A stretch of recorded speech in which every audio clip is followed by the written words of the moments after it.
money, money, money. Money, money, money. We got that fly, need money. We talk about that money. We all about that money. Money, money, money, money, money. We got that fly, Nubian money. We talk about that money. We all about that money.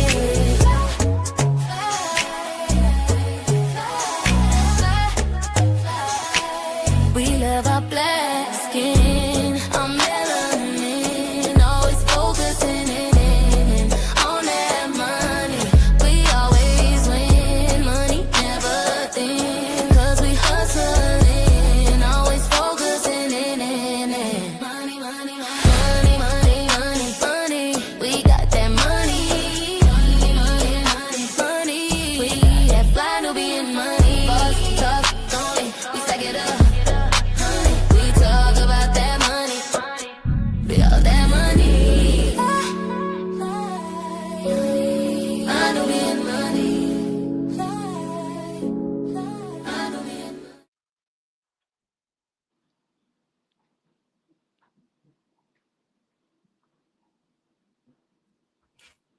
Welcome to Fly Nubian Money, where we help you master your mindset and maximize your money. So today we have a very interesting conversation. We are discussing the real cost of employee neglect, how workplace pressure, low wages, and poor conditions hurt not only the workers, but also cost the companies. We're looking at a warehouse worker accused of burning down an entire facility and asking what kind of financial and mental pressure leads someone to this point. We're also talking about an Amazon worker who reportedly collapsed and died on the job, while employees say they were told to keep working like nothing happened. So now we have to ask, what happens when people feel overwhelmed, underpaid, and completely disposable? Because at some point, that pressure doesn't just sit quietly. It shows up in ways companies can't ignore. And today, I am here with some amazing queens that have this conversation. We have Miss Yolanda, who is the broker to the stars. And guess what? She can insure your pinky toe, okay? Right. We have Minister Connie today. Listen, today, y'all, we are the three-piece spicy. So you guys heard of this topic. What did y'all, when you heard of this, what did you think? I'm gonna start with you, Connie. Well, you know what, by me being an employer, that was, it's like I don't know what to say, especially with the Amazon workers. If that would have happened, I would have closed down for the rest of the afternoon because people have feelings and they're sensitive. If I see someone drop dead, I'm going to go over there and assist them as much as I can, and find out what I can do to help them to see if they're alive or they just passed out or whatever. But to tell people to go back to work, we do have feelings, So that was not good management right there. Yeah. Not at all. I agree with you. It gets to the point where you kind of think about like what people have no compassion and no empathy. Yes. Like, that is Right. traumatic. And being in healthcare, I do deal with death and dying a lot, right? Yes. As a nurse, I've worked in different areas. It's traumatic. Even when you're prepared for it, it's traumatic. And so in the It middle of is. the workday and something happens and somebody just falls out and dying, you just say, hey, just go back to work. Like that's a lot to process. We're gonna make money, right? Give people time to process it. So it was just disheartening to hear that, Right. they just made them go right back to work. Yolanda, what were you thinking when you heard of it? Not surprised at all. But also, the first thing I thought about was they're trying to make a robot society.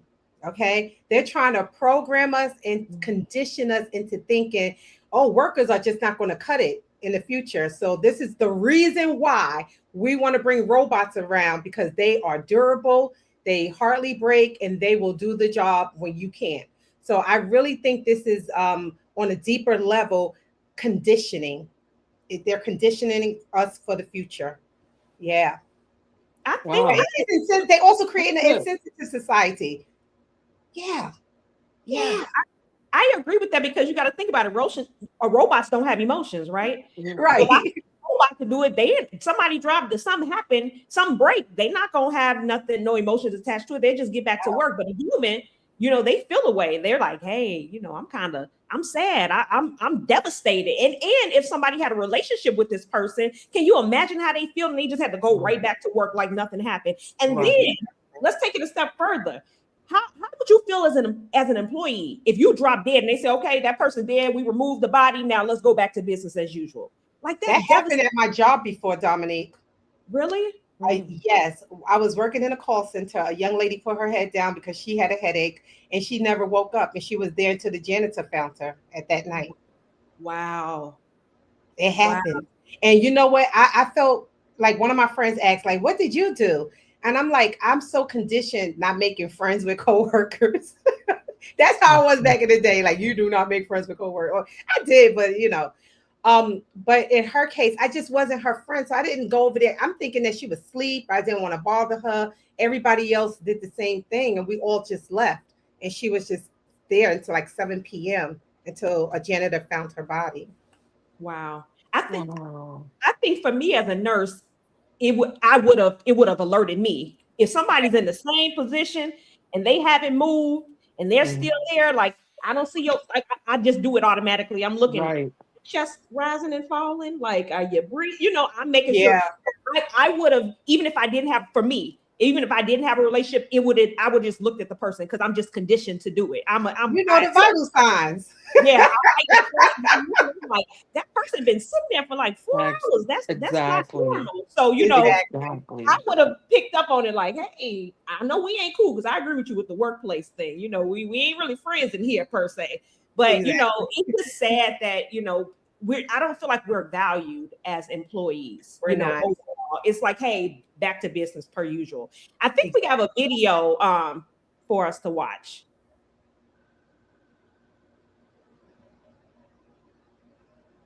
Producer, roll that video. Let's go. And the minute I start talking, the video is going to come on. I know, right? So let's get to the next question. Next question. Well, you know what? I want to disagree on that. Okay. Because I'm an employer and I employ about 50 people, and I'm very sensitive. I have an open door policy, and I treat my employees like they're my family, because the thing is that without them, I'm not a company. Correct. So I really do. I go out my way. I throw parties. I do a lot of surprising things for them. So, because I really appreciate my employees. And when they're going through something, by me being a minister, they could call me and we'll talk over the phone, pray, and whatever. Or if somebody passed away, I try to be there with food, flowers, whatever. Yeah. So everyone does not, but I'm not a $1 billion company either. I don't have the money like that. Mr. Connie, I have 2 employees, and they are like my son and my daughter. They are my son and my daughter, and we are very close. The other day, my assistant, she was sick. She did not feel too good. I'm like, girl, I got this. Go lay down, take the rest of the day off, and I paid her still. She was shocked. I'm like, girl, look, I know how that is, Get some rest and come back refreshed. Exactly. Yeah. And let me ask you both a question, since you guys have employees. When you treat your employees like that, how do you feel they feel? Like, how is the relationship? How is the work environment? They love me. Yeah, they go out their way for me. They really go out do. their way for me. They go out of their way for me. And at Christmas time, my birthday time, I feel like, they really appreciate me. They bring me stuff.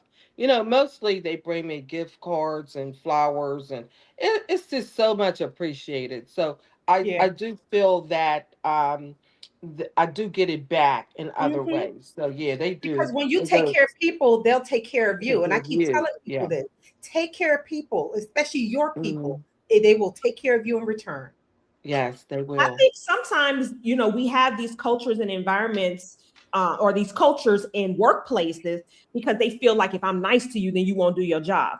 And I will beg to differ, because I believe that even with both of your employees, they don't just do their job, they go above and beyond, because they look at this like, this is not just work, this is a family.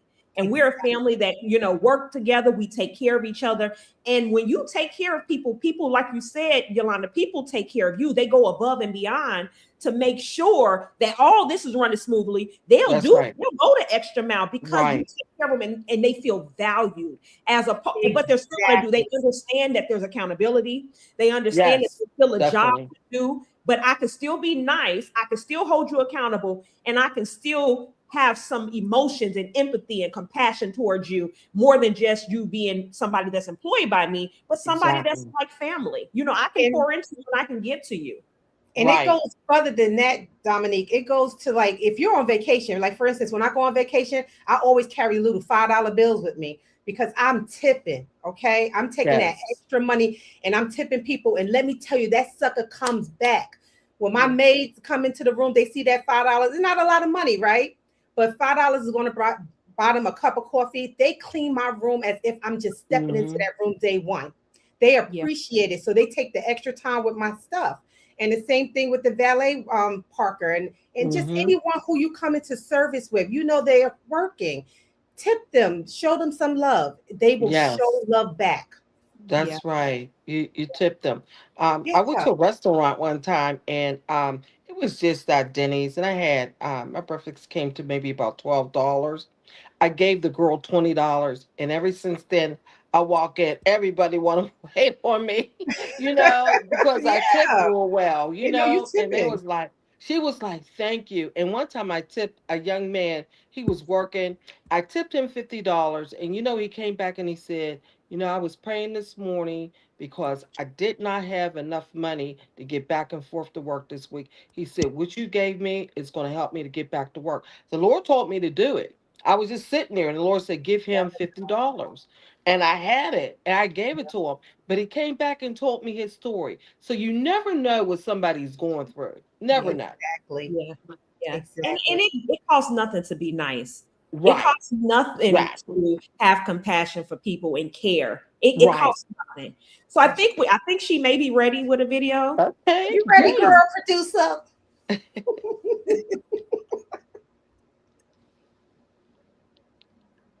Maybe she's not. Okay. So I do have some questions to ask. So at what point does workplace stress become dangerous? Minister Connie, that one's for you. Okay. Well, I used to be a career advisor and at a technical school. And when it becomes dangerous, when you have men, mostly it was a men's trade. So I had all men there, and um, I was the career advisor, and I didn't let this one guy go on an interview. He just wanted to practice interview. But this company was called Newport News. They were shipping. They would bring you down there, interview you, and everything, pay for your hotel. He wanted to practice, and I wouldn't let him go. He jumped in my face and wanted to fight me because I told him I wasn't going to put him on the list. Oh And wow. so I told him, I said, "If you don't get out of my face," I said, "it's not going to be nice." I said, "Get out of my face." I'm talking, he's like this. And he was like invading my space. So um, he went and told my manager. And when we had a meeting, once we got done, and I told him, I said, "I'm not wasting company's money for him to practice." And so the management agreed with me, but he did not like me. And so I watched my back with that.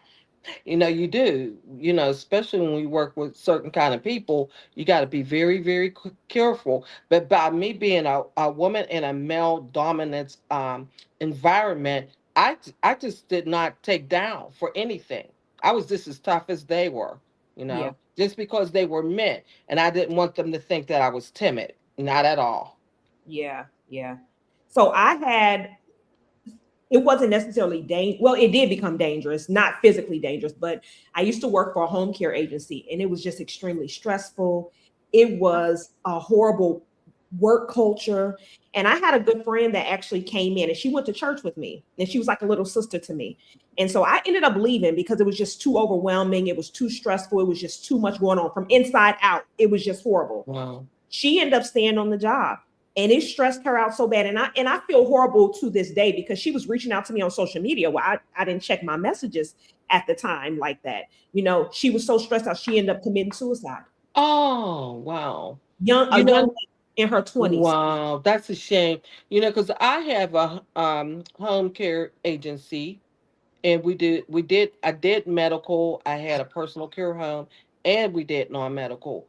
And the thing is, it can be stressful, but one thing I have found, whatever's going on at the top in management, it funnels down. I don't Yeah. care. When you walk in a place, you should know. When they walk in my place, they feel calm. They feel peace. Because Yeah. I pray over my employees. I pray at every meeting. We have prayer, and we pray for everyone in the field and everything. And the thing is that I don't want to come to work with people being stressed and me being stressed. I don't care what happened here in my house or what's going on in my life. I do not take it to work. Yeah. It's not fair to other people. Do not take whatever you're going through to work. You know, leave that at home. Uh-oh. Uh-oh. We lost Minister Connie. Okay, so I'm gonna, while she's gone, I'm gonna bring that question to you. You know what I think? I think when the company does not properly ensure that the workers are okay, okay, when they're understaffed, that brings a lot of stress on everybody. And then you're forced to sit there and work long hours, okay, for hardly any pay. And you're missing out on just the quality of your life. And your life quality means everything, especially these days. You need family time, you need time alone, you need time outside of the office. But these businesses, they don't give a damn. They will work you until your bones fall out your body. Seriously. Yeah. Yeah, and Yeah, that's the truth. And I think that they don't think about the financial implications, right? they do not. If people are not happy, think about the turnover rate, which means that you're always onboarding new people and you're not really making money, or people don't want to work, or people are going out on FMLA. They don't realize the financial implications to the behavior, right? Correct. You think you're thinking about the bottom line, these corporations, but you're really not, because if you have a high turnover, people are leaving and they're leaving chronically, they're going out on FMLA, you're not really making money because you can't maximize. So I Correct. think that you have to look at this from a different perspective. But I think that we are ready for a video now. Okay. Let's see. Producer. Wind that video, girl. Where's she at? So, girl, like I was saying, right? Dominique. But I do think we Yeah, have to we do have to think about this financial piece, because we do. these companies are thinking about this. They're so rigid, right? And you got to Right. be this way, and you got to do this, and you have to do that. But you're not going to make money. What are your thoughts about that in terms of the costs related to the lack of compassion or not caring about your employees? I think it relates back to slavery. Straight up. These Yeah. white men who run these corporations, they making slaves out of everybody, even their own people. And they still have like this master slave mindset. They don't give a damn about your feelings, they don't care about nothing. They don't care about your family. They don't care. They just don't care. Okay. So they have this mindset where they're just going to work you down again till your bones fall out your body. And Yeah. that's that. But on the flip side, it does make them lose money because we're just humans. This is why I said at the beginning of the show, I really think all of this is being set up for a robot workforce, Yeah. especially if you're working in the Amazon warehouse and other places like that. They were setting us up. Okay. Yeah. If you're working in fast food, a few months ago, we did a show about a woman who managed a fast food restaurant on her own. I don't know if you heard about that story, Dominique. No. This little lady was in there flipping burgers, handling the cashier. She was just doing everything all by herself. Okay. And I'm like looking at this, like, first of all, it's violating all kind of laws. All right, OSHA laws and everything. Safety, Yeah, health. safety laws, right? Health, because you're supposed to have a certain amount of people on a shift at a fast food restaurant. But she was there all by herself. And do you know, At the end of the day, they fired her. They fired her. That's And crazy. it was sick. I was like, how did like anywho. So my point is, they fired a good worker. Okay. They didn't want to pay her what she was worth. And eventually these corporations are going to lose money at the bottom line. But then again, if they do put robots in our place and we continue to support them by buying their products, because we all Amazon head. I know I'm an Amazon head. Okay. I am too. I am. Amazon. Amazon is my man right now. He comes every day. All right. On time. All right. So because of that, if we continue to support them, we're feeding into the machine. Yeah. We're feeding into the preparation of what's to come. Yes. What about the stores? You're going to Walmart, you're going to Jewel's. Now they have it where you're checking yourself out. I don't want to check myself. I don't want to check myself I don't out. work here.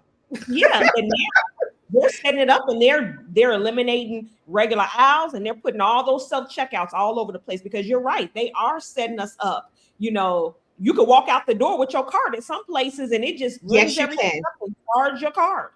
Wow. Yes, you can. Yeah. Yeah. I'm telling you, it's all being set up for a digital robot society. This is another reason why they do not want us to have feelings towards each other. Because robots don't have feelings. Their ass break down. They just get another component and keep on ticking. We can't replace our heart, kidneys, and stuff on the drop of a dime. We can't do that. Yeah. Yeah. So I'm gonna go over here to the comments. Walter McLeod said it's always the bottom line. I worked at a retail store. Pharmacists had an app. And then that's crazy. Says, Yolanda, I truly agree with you. Your quality of life is everything. And that's absolutely true.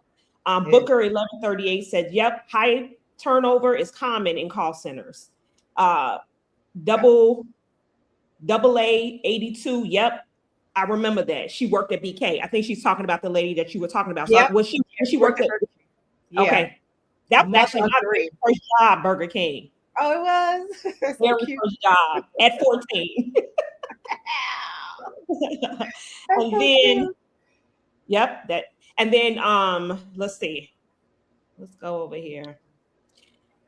We were taught our identity involves or revolves around the more we do, the more value we are, which is crazy. It's the truth. Like we were taught to work. Yeah. Work, give more and receive less. You don't ask for nothing. You just keep working and then they'll eventually see your work. I find that the more you work, the more they give you to work. So the more you're able to complete, the more they're going to give you to complete, because why not? Like you can handle it. So I'm going to keep giving you more and I'm going to keep giving you more. And on a metaphysical level, they feel like you don't have respect for yourself. If you really think about it, they feel you do not have respect for yourself and you'll just take whatever you give them. That's when you have to set boundaries. We have to learn how to set boundaries now. And the boomers and the Generation X, which is my generation, we were forced into thinking that the more we do, the more, just self-sacrifice.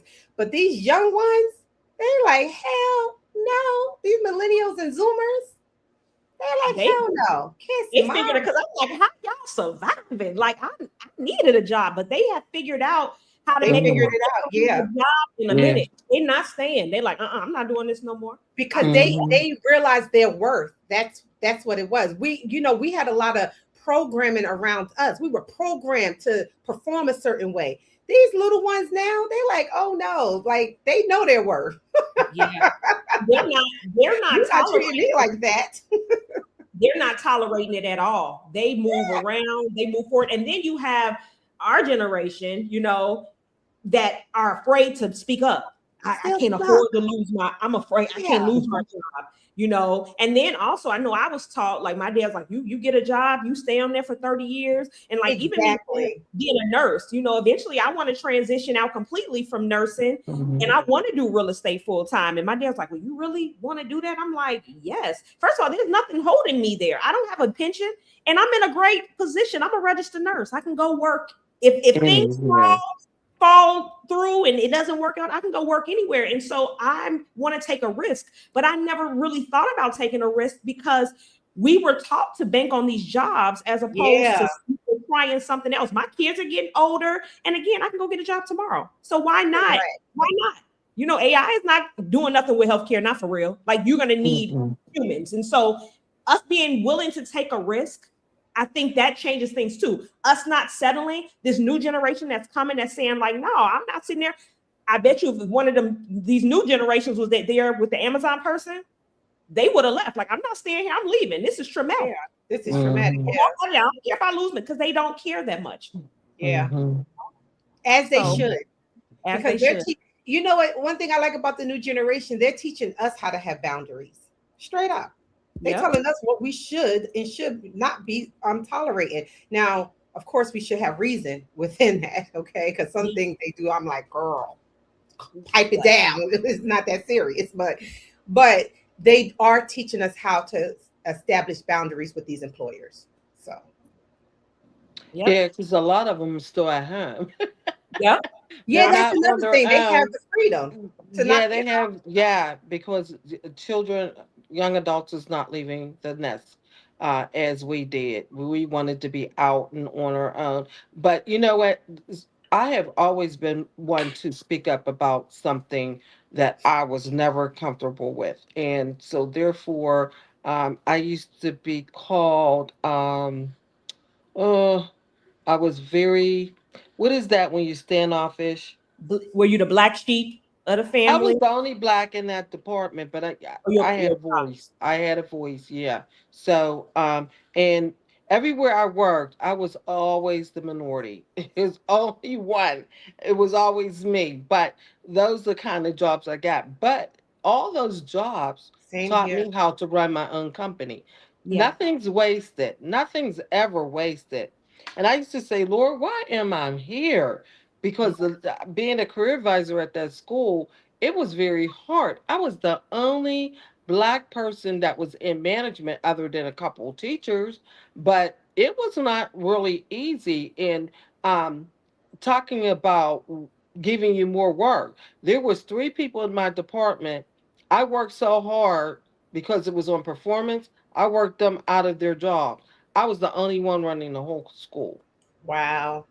and I didn't give me a raise, but I was able to the bonus system and things like that. I was able to make more money, and I really knew how to do it, and I did it. So um, but yeah, I went through quite a bit there. But it taught me that I had administrative skills that was like, wow. I didn't know I had them Yeah. until I was forced to take on the management position and everything. I did the whole thing. So I was like, wow, I got some skills. So sometimes things like that is not always bad because it will teach you what you're made of. Yeah. So Jasmine just said in response to you, she said, beautifully said, Minister Connie, nothing is wasted. So I think we Nothing. have some stats right now. About 60% of workers say they feel emotionally drained from their job. Nearly 1 in 3 workers report high levels of stress on a daily basis. Mm. Workplace stress costs US companies more than $3 billion a year, and absentees, I can't get it out, turnover and reduced productivity. Absenteeism. Thank you. Companies with high turnover can spend up to 2 times an employee's salary to replace them. Low Mm. wage workers are more likely to report unsafe and high stress working conditions. And that's sad. It's sad. It shouldn't be like that. So, a question to you, Yolanda: do you think companies really understand the pressure that their workers are under? Yeah, they don't care. They don't care. They don't give a damn. It's about the money. That's it. When these board people sit in a like for instance, I heard a rumor going around in Amazon, for instance. They were like, if you can't like perform, or if you don't have a certain, I don't know what goes on in the warehouse, but if you can't have like a certain amount of orders in, for instance, you get fired. And they said that the amount of orders they were trying to fulfill on a daily basis was impossible to do for humans to do. And you think the Amazon execs cared? No, they replaced those employees with someone who could do the job. That was it. All right. Yeah. This is why I said we're getting set up for the robots. Straight Yeah. up. They Yeah. coming. Go learn a trade. Go do some plumbing, some electrical, some things that these robots can't do. Nursing, Yeah. Yeah. if you want to be in the workforce. Or learn how to program them suckers so that when they break down, Mm. you'll know how to fix them. How about Yep. that? Now, but the thing about robots, if if the system goes, if the grid goes down, nothing's going to be processed. You know, at work we have some problems, technical problems. It takes us out for the whole day. Sometimes Yeah, it takes you out for the whole week. yeah. So I don't see that going to happen in the next few years because yeah, I don't see it. I don't. It's a Maybe process. I'm gone. Maybe I'll be gone when that happens. But I don't see it. Right now, you can't even call the phone company. I have this one talk system. It's junk. It's through Verizon. I can't stand the system. I'm looking for something else because their systems are always going down, and when it goes down, it affects my business. Our main number was going to a person's cell phone. And I was like, our phones is not ringing all week. And I'm paying a hefty bill. Verizon is not cheap. I'm laying in the bed. I'm like, Lord, I don't know what's going on. I called my number just out of random. I had the sense to call my office. I called. It's a person's Cell phone. They only gave us $100 credit for maybe we would have been out maybe 2 weeks. I don't even know. But our phones wasn't ringing. I was like, that's weird. So therefore, I don't see that happening immediately. She was saying something about some kind of system. Their system went down, and when it went down, it just made everything haywire. There's Haywire. a So possibility that grids will go down, but they're not anticipating grids are going to be down 365 days a year, you know? So if it does go down twice a year, they're willing to take that risk. They are. well, And I foresee robots coming within the next 2 to 3 years. I know you said not, but within the next 2 to 3 years, because they're already prepping us. If you go into other countries and you look at what's going on, they got robot security guards now, surveillance in places. All right. no, I So haven't it's seen any. So, and all they have I self-driving travel around cars the world. now in certain states. They Mhm. have you can order Uber Eats and all kinds of other delivery things, and little robot things come right to your house and deliver it to you. You just put a code in and it opens up, you know? So those things are Yeah, being I did they're, see they're that. being at play right Mhm. now. And I think within the next 2 to 3 years, we're going to see more and more and more of it. And then we're going to get used to it. Within 10 years, this society will have more robot workers probably than regular workers. And I'm only talking about like in a warehouse and Uh, McDonald's and restaurants and things like that. Possible. That could Yeah. be. Yeah. And So I, you know what? I don't put nothing past anything anymore. I take it as it comes. That's Yeah. how you gotta This live is the now. future. You gotta The take it as future it is comes. here. Yeah. yeah. Walter McLeod in the comments, he said, in warehouses and factories is production, production, production. Yeah. That's And they want, and let me tell you, we are a consumer society. We are buying more, more, more, more. Okay. I'm part of the problem. All right. Yeah. So I know that they need more people to put out those orders. And someone said quota. Thank you. That's what they have to meet a certain quota. If you a can't reach quota. that Yeah. quota, you Hmm. out. You're Right. out. Right. Even So at the banks, I yeah, used to be a statistical, I used to open up checking accounts. So I'll do like this. And I didn't even look at the numbers because, and I'm doing like this. I'm keying the amounts in of deposits and stuff. This is what I did all day. And I had to have a limited amount of mistakes and I had to have so many done. So that's been That's been like 25 years ago that Yeah. I had a quota of how many checks and deposits I could do in a night when I Yeah. worked. Yeah. So, So I'm going to kind of switch gears. What do mhm. you think the responsibility the companies have in people's mental health? I'm gonna start with you, Yolanda. Okay. The company technically does not have a responsibility. All right, technically, because look, you just coming there to work for them. They don't give a damn if you're crazy or not. All right, but if they want to retain employees and keep humans on and make sure they have a really great working environment, they should be responsible for employees' mental health. All right. I remember 20 years ago, sometimes like if a coworker would die, they'll like hire a grief counselor for people to go and talk to and things like that. Or if there was like a big world situation that had people like 9/11, for instance, that had people up in the arms and like scared, they would encourage us to go seek a grief counselor or have somebody come in and talk to us. They don't have that anymore.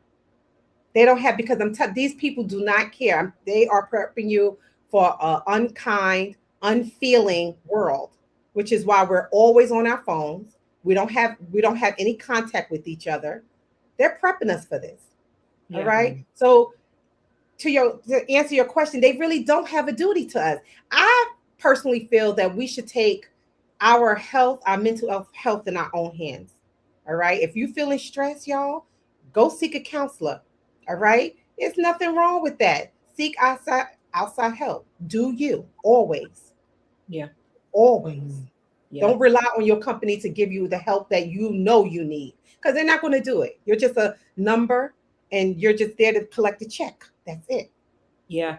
And the companies that do offer resources, they don't advertise it. So you don't really know they're there. So some Right. companies have like EAP programs where you get so Hmm. many free counseling services. They address mental health. They do all of Yeah, that because they I do. realized it myself, but they don't advertise that. It's Yeah. something that like, I found out about it, not from my company, but somebody else saying that a lot of these companies have it available. You just have to call the mental health number on the back of Hmm. your cards. So sometimes a lot of times they have it, but they're not going to let you know that they have it, Hmm. because again, that does cost them money, but they want to say, we have this program available to you, but they're not talking about it. They're not saying, hey, this is a program, you should utilize it. This is what you need. This is what you should do because utilizing it costs them money. But Yeah. oftentimes, and I'm just saying this so people know that, if you call that mental health number on the back of your insurance card, you will see if they have services available to you. And then sometimes people are afraid to use the EAP program because they think that it's directly associated with their job and then they're going to know what's going on with them and people don't want them in their business. Well, Hmm. there Girl, are I was about to say that. yeah, there are HIPAA laws in place. Unless it's jeopardized, like if you're going in there saying you're going to shoot up the place, yes, they have to say something, right? But they Yeah. Hmm. don't say anything. So I think people need to get that out their mind as well. So Yolanda, same question to you. What do you think the responsibility for people's mental health in terms of the company is?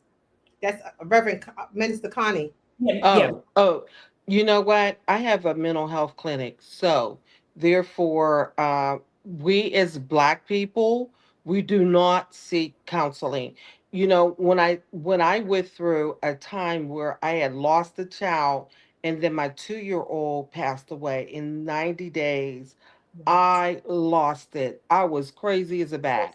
I sad. really was. I was going through the baby blues and I was going through grief. Did not have enough sense because I didn't want nobody to know that I was suffering.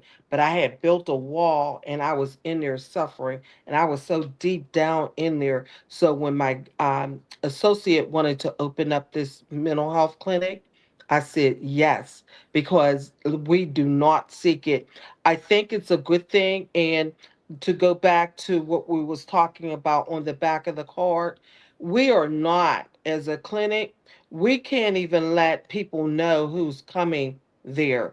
At 16-year old, you can seek counseling, and if your parents call in, we cannot tell them anything. yep, So there is a lot of privacy in that because of HIPAA. So if you want to seek help, seek it. and it will not get back to your employer. You have to sign off on that document to say, yes, I want to share this with that specific person. If it's not in your file, they could call all day. They're not going to find out anything because it's against the law. So seek help if you need it, no matter what. But there is a lot of stress in just in daily living. You know, it's like we're on a treadmill all the time. Don't you feel like Mhm. the day goes by like this?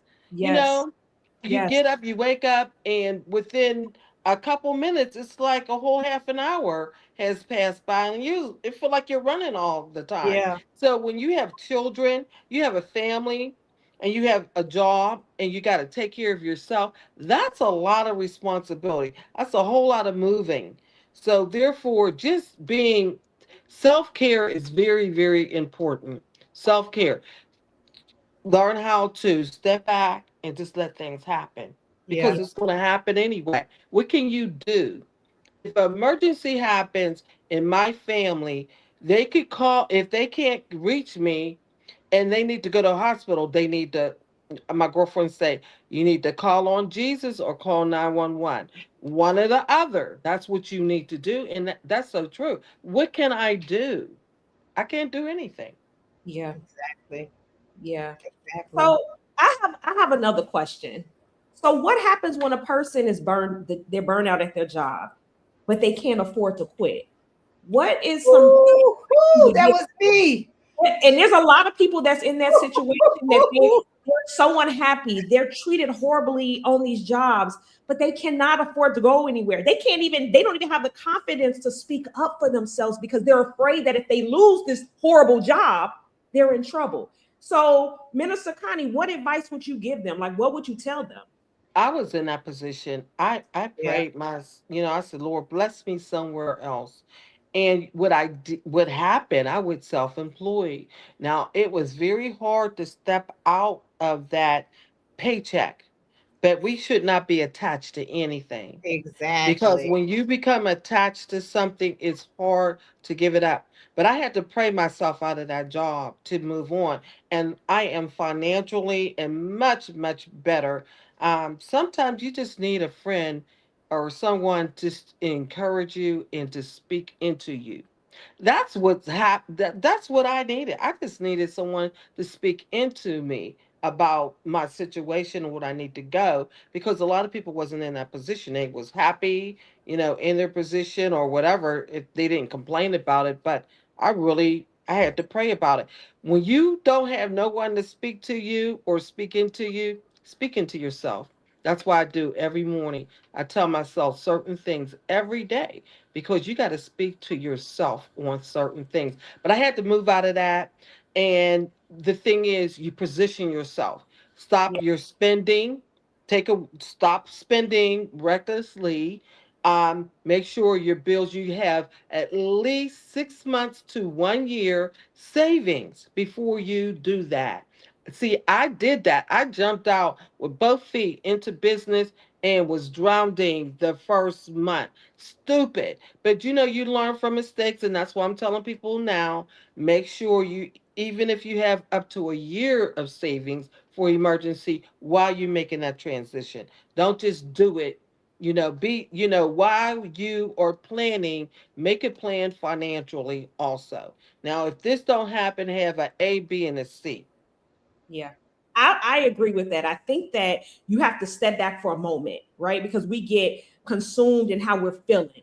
Step Right, back and put a plan in place right, and kind of figure out, like, even if it means taking, your vacation. Oftentimes people don't use their vacation. Take your vacation time and put a plan in place to help you successfully transition to your next place, right?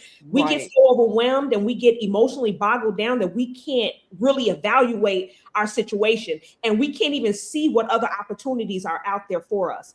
But if we right. if we step back, take your time, we have PTO, take your time and Mm-hmm. really evaluate your situation, put a plan in place, and also start focusing on being grateful, right? One thing that I love Grateful. when you're in these places, having a heart of gratitude can help you see the other side. When you don't feel good and you're overwhelmed and everything is negative, you can't see the potential positive that's right there. And when you have that mindset of gratitude and you put a plan in place and then you start implementing that plan, what does it look like? You're applying for so many jobs a week. You're doing X, Y, and Z to get you to that next point. So I agree with you, Minister Connie. Wanda, what are your thoughts? My thoughts is this. Look, I was the queen of unemployment when I was young. Okay, queen. All right. I ain't like your ass. I quit. On the real. I had high stress jobs and I didn't like it. And I used to always evaluate what can I do to make myself better. So either if I'm in a high stress job, I went to school so that it could give me some type of mental outlet that this is going to be over soon. I'm going to be where I need to be. And I did, I used to force myself, or force a fire. Okay. So coming in late, not working, doing crazy stuff so that the employers could fire me so that I could take a mental break. Because that's how I did it back in the day.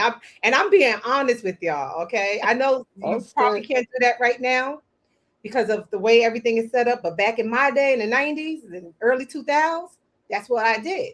And I was able to survive because unemployment took care of my rent. And like Minister Connie said, I pulled back. I didn't spend money on dumb stuff.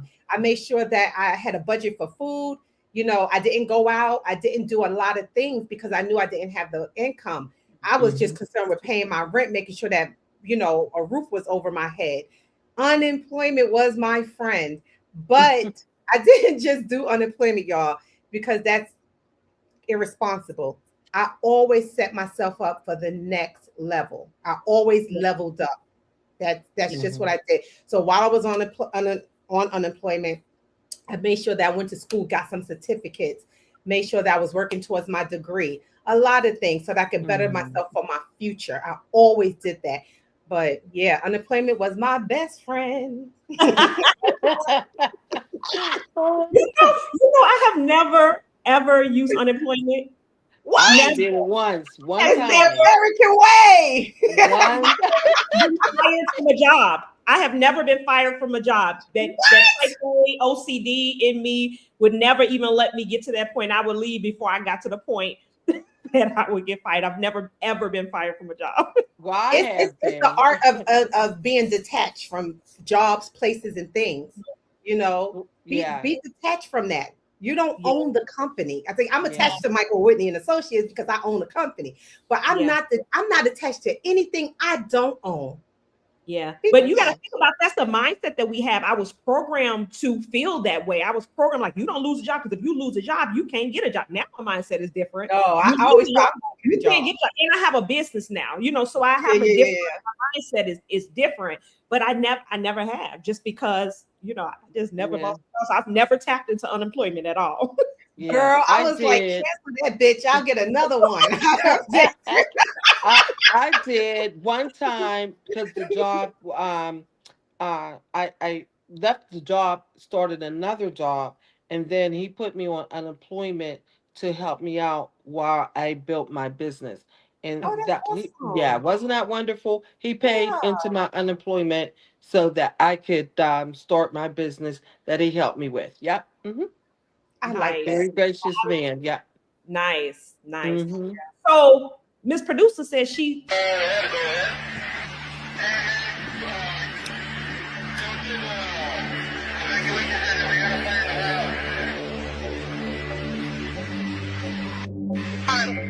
should have paid us enough to fucking live. You know, we may not get paid enough to fucking live, but these bitches dirt cheap. All you had to do was pay us enough to live. All you had to do was pay us enough to fucking live.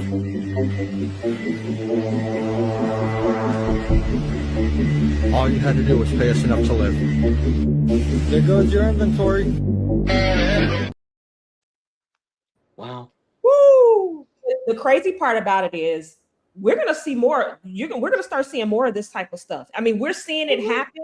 But you're going to see more of this type of stuff because people are losing it mentally, you know, because when you're struggling financially And and I think about even when I'm working with people in real estate and they're looking for homes and the price of homes and what they can afford monthly, it's just not realistic. And It's people not. are going to lose it. And I don't care how financially responsible they are. I don't care what happens. People are barely making it financially. And then to go into these jobs and to be treated so poorly, we're going to start seeing more of this, and it's unfortunate, but we're going to start seeing more of this. When you saw the video, Yolanda, what just a video now, what were your thoughts? A white boy will always do it. And those You suckers, should they have be known. on hinge. They want what Yeah, they they want. They do. feel they rule everybody. Okay, so if they don't get what they want, they burn it. Everybody won't eat. Burn it Everybody won't eat. burn Exactly. it down. They will burn it down. Yeah. So I mean, like you said, I really think that more incidents like that will happen. I'm not necessarily saying that it needs to happen, but that must be a wake up call to these corporations, okay? Because they're paying their CEOs so much money. If they could just shave off $1 million of that little money they paying the CEOs, they can give their employees a living wage. That's what they're not. I don't understand that concept. How you paying homeboy over here sitting in the chair all day $15 million just to sit there, and yet you're paying your warehouse worker $10 an hour, and they can't afford to give you raises. They can't afford to give you bonuses, and they're getting raises and bonuses and some. Exactly. Stop. So that was a wake up call. It needed to happen. Some things like that, a revolution needs to be televised. It needs to happen so that it can wake everybody up. Straight up. Yeah. Minister Connie, what were your thoughts when you saw that video? Wow, that guy was dangerous. So Yeah. I wouldn't mess with him. Oh no. But the thing about it, he's whoever did it is going to go to jail, and they're never going to get out. And the restitution is going to be unreal. So, um, you got to think when you do something that drastic, you're hurting a whole lot of families. So it's this not that's a selfish act because it's not just about you, it's other people that work there. People could have got killed. Yeah. They're losing their income. You're displacing a whole lot of people. So before you do anything, you got to think about what is this going to do to my family, and what is this going to do for my brother, my fellow worker? So, I thought that's very selfish, very selfish. Yeah. You don't know if you're working with somebody. Yeah. And you got to think about the mindset that you have to be that extreme. You are at the lowest of the low where you don't even consider the consequences for your actions. Like you're in a bad place. Everything you said, Minister Connie, he's not thinking about any of that. He's like, look, y'all gonna pay. This company gonna pay. I'm sick of y'all. And so for him, it's just this is what has to happen. It doesn't matter what the consequences look like. Yeah. Well, once he get in it, he'll see. He'll My see. mother used to say it's easy to get in trouble. It's so hard to get out. And that's the truth. Yeah. You know. So he's gonna, yeah. They'll So make he an probably example out of him. hmm. They'll make an example out of him for sure. Yes, they are. That restitution Arson carries a heavy sentence.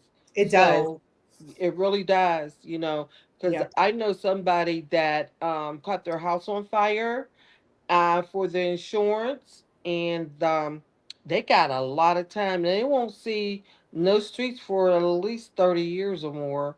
Yeah, Wow. so so just think what he's going to get. They're going to shut the door on him and say, "Oh no, you crazy. You'll burn something else up." So Yeah. yeah. Ladies, this was a good conversation. I enjoyed talking to you guys today. This was good. So we do have, before we close out, we have our international Black woman fact that Miss Yolanda, the insurance broker to the stars, and she can insure your pinky toe, is gonna give us. Yes. Gotta put my old lady glasses on. All right. Take it away, girlfriend.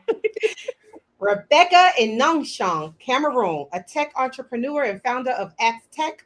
Rebecca Inongchong has spent decades building digital infrastructures across Africa. She is. Oh, she's also a major advocate of entrepreneurship and fair business practices, pushing for systems where African talent can build wealth instead of being overlooked or underpaid. That's right, girl. Yeah, Mm-hmm. Oh, love it. wow. She's also, oh, Beautiful. okay. Yeah, that's right, sis. I love Mm. that. I love All that. right. So I know we've had a lot of conversation. So if you guys have any last thoughts, give us your last thoughts and let the people know where they can find you. I'm going to start with you, Minister Connie. My last thoughts is that you got to take care of yourself. If you need mental health, seek it. Don't let no one stress you out. God did not make us to be stressed. First Peter 5:7 says to cast all of our cares upon him because he cares for us. So if he doesn't want us to carry the stress, don't let a person or company or job give you that stress. If you want to reach me, you could call. I was going to say, call me. You can reach Oh, me at callexperiment.com. I also have a book called Lord, I Hear You, and it's also a journal.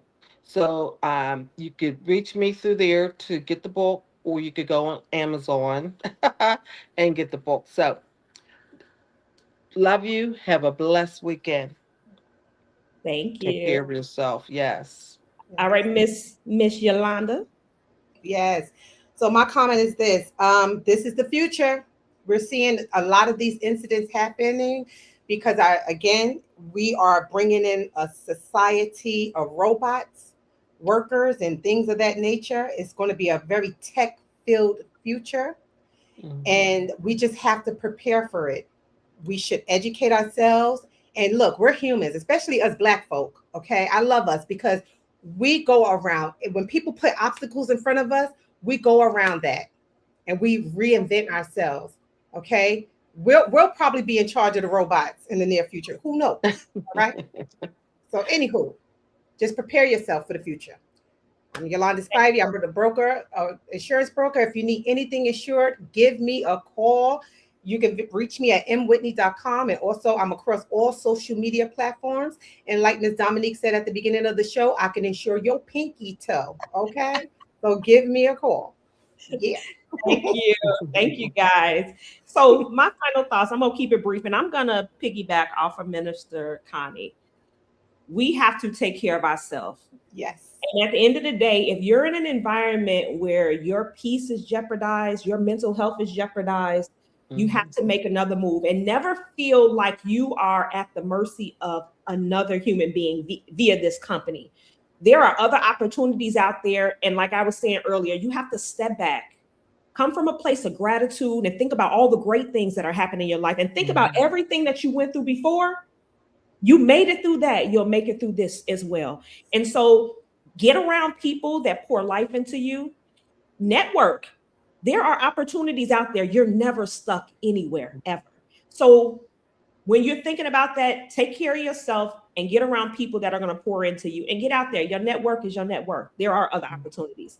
So I am Dominique Morgan. You can reach me on all social media platforms at the Whitmore Group, and you can go to our website at thewhitmoregroup.com, and I can help you. I'm a real estate agent that can help you purchase anywhere throughout the United States. And so I wanted to just go to the comments real quick and just give a shout out to everybody that was in the comments. Y'all were live today. To Jasmine, Mhm. Walter McLeod, Deborah Will Win, Double A 82. Thank you guys for Yes. just showing up and having some great conversation with you guys. We appreciate it. So as we go out, at the end of the day, this isn't just about extreme situations. It's about the environments that led up to them. When people feel overworked, underpaid, and ignored, it doesn't just disappear, it builds. And eventually, that pressure shows up in ways that affect everyone, including the company. So the real Mhm. question is not just what happened, but what kind of system allows this to happen in the first place? So if you want to get notifications on, we're live every week, Monday through Friday. You can text 8 Queens to 87948. And again, thank you guys for showing up. And I enjoyed my 3-piece spicy today. Yeah. Extra crispy, girl. All right, you guys have a great weekend and thank you for tuning Yes. in. Bye bye. Bye. Happy Friday.